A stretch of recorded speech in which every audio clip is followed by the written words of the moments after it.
Hello, I'm Isaiah Rivera. I jump really high. Specifically, I jump 50.5 inches, and I'm on a journey to jump 51 with the help of my coach here, John Evans, who is also an athlete himself. And my name is John Evans, and I coach the highest jumpers in the world, of which is Tony Crosby, Isaiah Rivera, Donovan Hawkins. I'm sure you guys have heard of those guys out of Utah. If not, look them up. Yeah, Mason Baker, Travis Slade, Hiram Festner, Yeah. and Hiram Perry, and Dylan. They all jump really high, and Kyle Cornell. They all jump really high. I coach all them. We're really good at what we do. If you want to jump higher, go to THPstrength.com. That's what we do. And we're going to talk about why potentiation didn't work. What is potentiation? So background, post activation potentiation, meaning like you have a higher activity in the muscle after you potentiate, i.e. you get the nervous system to recruit more motor units more effectively, maybe via a bunch of different mechanisms. It could be because your antagonist is down-regulating. It could be because the agonist is able to recruit more motor units more effectively. So this would be the higher activity levels. For example, if you guys have ever seen like a woman lift up a car to get their child out of it, and everyone's like, "Oh, I see that all the time. What do you mean? You said, if you've ever seen a woman lift up? Well, it's like a thing, like on Yeah. videos. You know what I'm talking about? Yeah. I don't think they're readily available out there. They but I've exist, heard of though, it. but if I you've hear heard of stories, it- but I've never seen it. I've seen it. Yeah, You've seen it? There's videos on YouTube. You're lying. I swear to God. All right, But we're gonna gonna pause up this. after. We're gonna pause this. We're gonna pause this. All right, so we just looked up some videos. There was a boy that lifted a truck off his It dad, looked like a tractor trailer. And I was it- like, I don't even know what it was. and it actually made me remember that I have a story of that. So, You did this? not me, my mom saving me. What happened? All right, so my brother, he's in a This is wheelchair. totally novel. This is unrehearsed. So my brother, as you know, is in a wheelchair. He has an electric wheelchair. I don't know how much it weighs. Probably like freaking 600 pounds or something, 500. Yeah, 300 to 400 pounds is probably what the weight of it is. And there was one time that I was like 12 years old. I was in the front and I was cleaning the windows of our house. And there's like a little porch area, so it's like a fence, and then it has like a drop off, like a 2-foot drop off past the porch. And I'm cleaning, and my brother has like the spray bottle or the paper towels or something. He's like handing them to me. And as I'm like cleaning like this, my shirt gets stuck on his joystick, and then the chair, so it gets on here, and then I move, and then the chair like moves towards me, and it rams me. It's going like 8 miles an hour or something, but it rams me. I fall.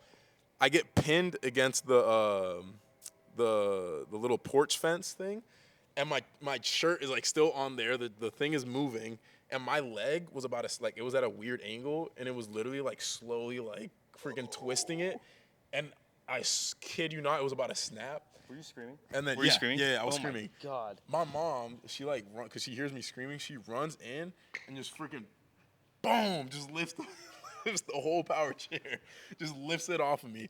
Mind you, I've like helped move the chair and stuff like with my dad. And Like, it's heavy as We gotta fuck. get like 3 grown men to be able to like move it. Yeah, she literally just lifted it off of me, and I was able to like slide off, and then yeah, she like put it back down. Holy Mind you, my shit. brother's in the chair. So it's how like, much weight you think it was? Like 500, 400? Probably, I think the chair without anybody in it's 300 something pounds. So with my brother, it was probably like 400 something. Oh my God. And Yeah. your mom doesn't lift weights? Like, what Yeah, kind she of does exercise? not exercise a single bit. Wow, Yeah. I'm shocked. I got chills watching this video of this 15-year-old. Literally, his dad's like underneath a truck. And I don't know, Yeah. it was probably weigh like 4,000 pounds, and the son lifts it like several inches. It's like to even do that, I mean, granted, like, that's still fucking insane. There's Yeah. probably some suspension there or whatever, but adrenaline and all of the aspects of that can allow you to create more force than what your body or like the governor on your brain allows you to do. I mean, that's part of what training is. You're trying to remove that central governor so you can create more and more force. So that said, the ability to do that in the weight room is, or I guess on the court, and kind of like actualize what you've done in the weight room is doing a heavy exercise and then going and like basically trying to recruit as many motor units as you can, as many big explosive muscles as you can, and then go to the court. And the idea is that you're now primed more or less to be able to jump super high and run super fast. Now, some throwers will do this. I've actually heard of Shelby McEwen, the high jumper. He actually did this before. He won silver at the Olympics this past year, and that was pretty interesting to me. But we've tried it. I've seen it in the track and field world numerous times. And so what coaches will do, like when I was at Altus in 2016, they would actually do it the day before, and they would call it potentiating for the following day. And I always thought that was interesting because technically that doesn't follow the same logic or physiology of the concept. Like the concept is like it's like 10-15 minutes after, right? Like your muscles should be primed more or less. In northern Michigan, Vance Newgard, when I worked with him, he would always say it's just a glorified warm-up, like just warm up more and it'll do the same thing. And I think as I get older now, I see a little bit more relevance in it. Like when I was younger, I was like, dude, I can walk in and if I lift, I'm going to get tired. Now I'm like, damn, I could really use some waking up. And a warm up is not going to do it. Like playing basketball is not going to do it per se, or jumping is not going to do it. And there's like safer, better ways to do it. But we tried it the way that we did it in that would have been, I tried it the way that I did it at Altus in 2016, or the way the coaches did it there with Isaiah. We've tried it a couple times now. And this time. Tried it yesterday. We tried it yesterday. And we did it via using wattage on the OVR device to tell us what peak velos were and then what peak wattages were. Got a peak wattage, got a peak velo, and then what we were able to do, which I have to look at those curves. And then what we did is we cut it as soon as his wattages started to drop. So he did a total of 8 reps, I think? I think 10? It was 10 working, 10 max in 10. But reps. Singles, not a full clean, not a full squat. Like things where there's a lot of drive, like neural drive. It's a whole body exercise, but it's not like a squat where it's an extended period of time where rate coding is just like maxed out and motor recruitment is maxed out, neural drive is maxed out, peripheral, nervous system's maxed out for a period of time. It's just like very quick. The reps are taking less than a second, like half a second to a second, I guess. And yeah, that's basically what we did. We cut it, and I was like, okay, let's just see what happens. So yesterday, Isaiah, in his feverish state, was like, I need to dunk because he's a fucking addict, and decided that he wanted to, and he was asking me, and him and Austin were like pestering me about it. They're like, what if we just go do a warm-up at the court with our basketball shoes and maybe work on ball handling drills? And I'm like, yeah, that's code for I'm gonna go dunk against. It's a joke. We say it as a joke. Your will, yeah. And at first I didn't catch it, so now they do it as a joke. But at first they did get me with that once, and I was like, why would you do that? And then I realized what they meant. So it's been an ongoing thing. But I actually told them, yeah, you can, because we can test whether this will work or not work. And so we did. We tested it. And what were the results of this, Isaiah? It did not work. I felt really flat. That's the best way I can describe it. It felt flat. It didn't work. You fell flat. Yeah. So why do you think? So I have theories. Yeah, go ahead. I have theories. I think. I did say also that this was tried at Altus, but it did not follow necessarily the sheer logic. So two things. One, I think it's using the same systems that I use to jump high, which is actually a good argument for why another argument for power cleans being good. So that's one. Two, I think how much neural drive I had on those cleans. I was trying as hard as I can, and I think that fatigues you, I think, for a couple of days. I think it's possible that maybe working up to 90% effort, or having maybe it was too much, 10 reps at max intent was too much. Maybe having just worked up to one rep at mind max you, intent. it was a building intensity thing. It started 135, 185, 220. We were trying to get velos at each of these weights because we were creating force velocity curve. It wasn't like I had him do 10 singles at 285. Yeah, I think if I would have cut it at 245, maybe so would have been 6 reps good or something. Yeah, I still think it wouldn't. I still think it would have been detrimental. I'm sure it's a Goldilocks variable. Yeah. But I've seen guys do wickets and excels on the track, which is way more intense in terms of rate coding, at least, for sure. Yeah. Motor recruitment, rate of force development, a lot higher. And those guys feel, I guess, allegedly, they feel better the next day. I don't know if I believe it, but... going the day before a session, going and doing building up to a max effort one-step jump. And then backing off. Yeah. Me personally, I don't think that would help me. I would also feel banged up, to be fair. Assuming I'm completely healthy, Steven used to do that a lot. So Steven used to do that, and I've heard, I think Donovan Somebody recently told me, I think it was I Donovan. think Donovan does that. He jumps better the second day. Yeah. And sometimes third day. He will jump progressively better each day.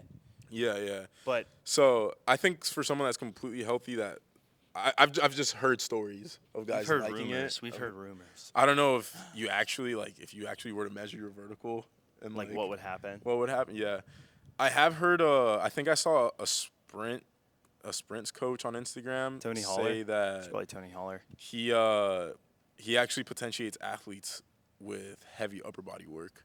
Yep. The day before. So I've done that as well. So Mike used to do that a lot. So I was actually telling Austin, I've jumped really well having lifted the day before a jump session. And sometimes I take away that lift, like on a deload week, and like I don't feel as good. Yeah. No, I've heard people doing that as well because it kind of wakes them up. I'm the same way. Like if I don't do anything the day before, I feel worse. I like to do at least something. Me too. I don't like to fry my legs. I like to stay off my legs. But like if I jump Friday or Saturday, I definitely want to do something, on those days leading in. Ideally, what I do is I'll lift Wednesday. Thursday is like generally pretty easy, and I'll jump on Friday. That's really where I do well. And if the volumes were moderate on Wednesday and I can bounce back from it, I'm not talking like what you did. It's maybe even less in terms of intensity, but and the volumes are maybe higher total. I think that helps psychologically too, because whenever you have like a big session, for me, it'll be like an event. Like if I'm competing, and let's say I have 3 days, like maybe I'm traveling one of the days and then I'm at the spot for 2 days. A lot of times you can become anxious and turn into like hypochondriac about your body. Like sometimes it's good to just like move some weight, so you're kind of like, all right, like, I feel all right. I'm not decrepit. I don't feel that as much, but I'm not an elite athlete. Oh, okay. So I'm a good athlete. I'm not a world class athlete. So I only feel that during big events, like a regular cycle sessions, group sessions. I don't feel that, but when it's a big event, I start like.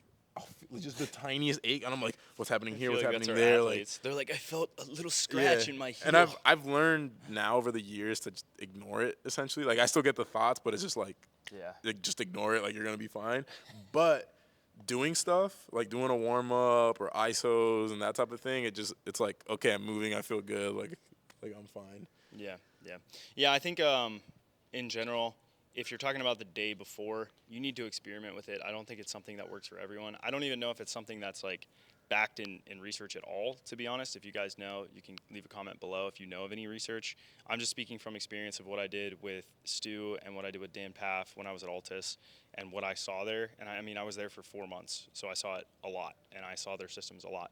Dan didn't necessarily do it quite as much. His setup was sprint, lift on Monday, Tuesday was jump, Wednesday was sprint lift, Thursday was an easy day, Friday was jump, Saturday was easy day, I think is what he did. They jumped twice a week, but they would like lift and jump on the same day sometimes. And yeah, they did that. That seemed to work really well for guys. I tried it for a while. That is the system I was kind of on when I tore my patella, so I wouldn't recommend that for everyone.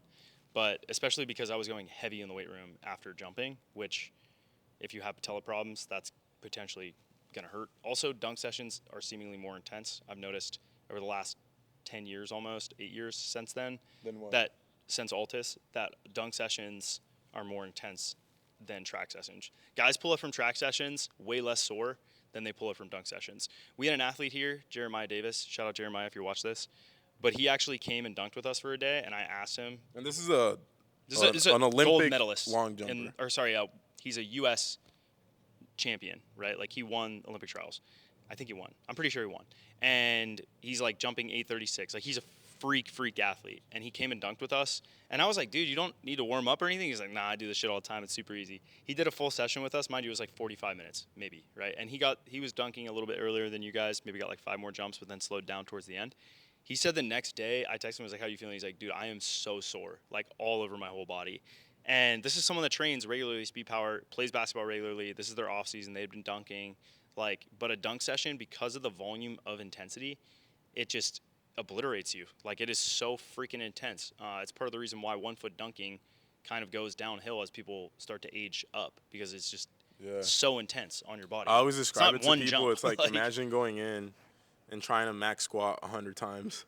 Yep. And that was like, Jeremiah was dunking with us now, like OG days. Oh my God, I can't even fathom. When it was group sessions like that, it would be 3 hours. Yeah, I know. Easily. It's disturbing. I used to see it, and I had to adjust my framework for it. Like, I tried to explain to Isaiah, you need to only take 10 or 15 jumps. Like, and now it's kind of actually going that direction as your output's gone up.